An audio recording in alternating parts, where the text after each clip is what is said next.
तुम्ही कधी स्वतःच्या चुकीमुळं तुटून गेलात का? पेत्रही गेला होता.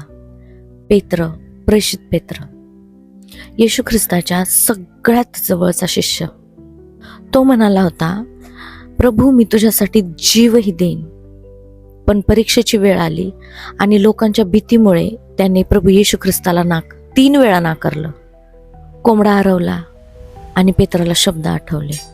तो रडला, त्याचं मन तुटलं आणि त्याला वाटलं की आता माझं स्थान संपलं. पण प्रभू संपवायला नाही तर रिस्टोर करायला येतो. पुनरुत्थानाच्या नंतर येशू खास पेत्राला भेटायला आला. त्याला दोष दिला नाही तर त्याला प्रश्न विचारला.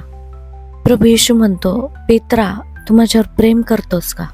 3 वेळेस एकच प्रश्न विचारला. पेत्राने उत्तर दिले, होय प्रभू, तू जाणतोस मी तुझ्यावर किती प्रेम करतो. आणि प्रत्येक होवर प्रभू येशूने एकच उत्तर दिलं, माझी मेंढरं राख, माझ्या कळपाची काळजी घे. ज्याने नाकारलं त्यालाच प्रभूने जबाबदारी दिली. जिथे जखम होती तिथंच कॉलिंग रिस्टोर केलं गेलं.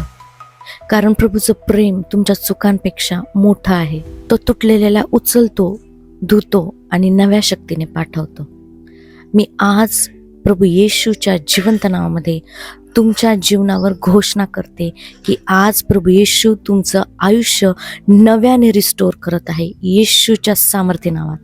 God bless you. आमेन.